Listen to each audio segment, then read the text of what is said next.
फिर ना क्या हुआ कि जब आंटी ने मुझे बताया कि गुरुजी को रोजेस पसंद है, सो मैं क्या करती थी, सुबह उठती थी और उस टाइम तो मैं घर पे ही थी, तो मेरे घर के जस्ट पीछे ना बहुत बड़ा सा रोज गार्डन था। सो वहां से मैं रोज एक महाराज के लिए ना एक गुलाब ले आती थी, या कभी दो तीन ले आती थी, ऐसे करके ना जितने मुझे मिलते थे I use to bring daily. So it become like a ritual for me. So एक दिन क्या होता है संगत जी, यू नो मैं ना सो जाती हूँ लेट तक, और मैं 10:30 उठती हूँ। मैं उठती हूँ एंड मैं जैसे फ्रेशन अप होती हूँ, मैं आई जस्ट रैन कि फ्लावर्स ले आओ, इतनी लेट हो गया है। जब मैं गई तो एक भी फूल नहीं था उस दिन वहां पर, एक भी नहीं। अब मेरा मन इतना उदास हो गया कि आज मैं अपने महाराज के लिए गुलाब नहीं ला पाई। गुरुजी आज मैं आपके लिए गुलाब नहीं ला पाई, मेरा मन बहुत परेशान रहा, पूरे दिन में बेचैन रही। मम्मा को बोला, मैंने कहा मम्मा आप ही ले आते, क्यों नहीं लाए। मम्मा ने कहा मुझे भी नहीं याद रहा, और शायद कोई और ले गया। मैंने कहा ये क्या हो गया, मैं ना पूरे दिन आई वॉज इन गिल्ट कि मैं नहीं उठी ना वक्त से, इसलिए ये सब हुआ। आप सुनिए महाराज की लीला। एंड संगत जी, एक रिक्वेस्ट मेरी और है, सत्संग listening, it's just not about listening. अभी तक मेरी जो लर्निंग है from the journey with Maharaj, it's not just listening and going, it's about grabbing and learning and spreading that leela. It's a medicine for us, at least for me, with my personal experience I'm telling you। मैं सत्संग रोज महाराज से कहती हूँ कि मुझे एक सत्संग सुनाइए आप रात को सोने से पहले, और मैं सत्संग सुनते ही सुनते सोती हूँ, और मैं कब सो जाती हूँ मुझे नहीं।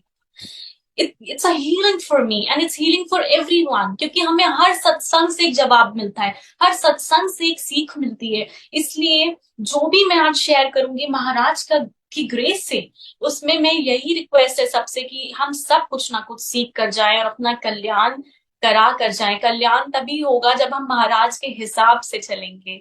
उन्होंने ज्यादा कुछ नहीं मांगा है हमसे, बट छोटी छोटी चीजें जो वो बोलते हैं, अगर हम वो सब सीखते चलेंगे तो हमारी लाइफ आसान होगी। बाकी महाराज तो हैं।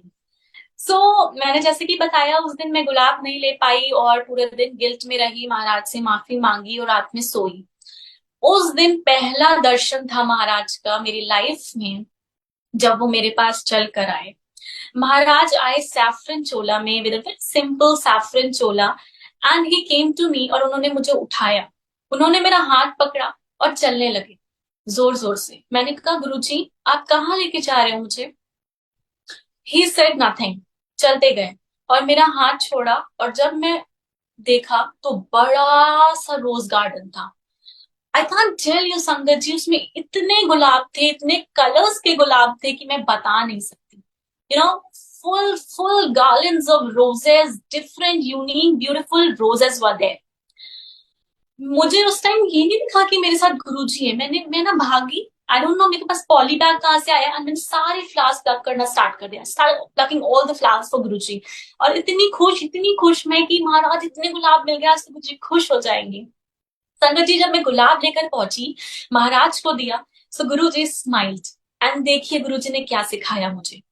गुरु जी ने मुझे कहा हो गई खुश, बिकॉज ही न्यू कि उनकी बेटी उदास है। आई सेड हाँ जी गुरु जी। उन्होंने बोला मैनू कुछ नहीं चाहिए, आज के बाद कभी उदास मत होना। I want nothing. Guru ji said he want nothing from us. So ये हमारी कितनी बड़ी सीख है। हम सिंप्लिसिटी से हटके जो अभी कुछ भी कर रहे हैं, बहुत ज्यादा ऑर्गेनाइज करना, यू नो वो भी ले आना, ये भी ले आना, बट गुरु मुझे कुछ नहीं चाहते हैं। गुरु जी ने उस दिन मुझे अपने खुद वर्ड से ये चीज समझाई कि मैनू कुछ नहीं चाहिए, मैनू बस तेरा प्यार चाहिए, तेरा भाव चाहिए। उस दिन से मैंने इतनी सीख ली। ऐसा नहीं कि मैं अब गुलाब नहीं लाती हूँ, लेकिन हाँ, जब जब महाराज की आज्ञा होती है तो वो भी आते हैं, लेकिन हमें अपने आप को प्रेशराइज नहीं करना है। हमें ये नहीं देखना है कि वहां पर ऐसा था तो हमें ऐसा करना है। हाँ, अगर वहां पे हमें कुछ अच्छा सीखने को मिलेगा तो हमें जरूर सीखना है। And that's what we need to spread, because हमें our paths are different, our journeys are different, our pains are different, our happiness, our sorrows are different. We all are moving to different paths, but our destination is only Maharaj, only and only Maharaj. सबको इधर उधर से चलकर जाना सिर्फ गुरु जी के पास है. सो क्यों ना हम उनकी बातें मान कर ही उनके पास रहें. उससे खूबसूरत बात कोई नहीं है. सो जय गुरु जी.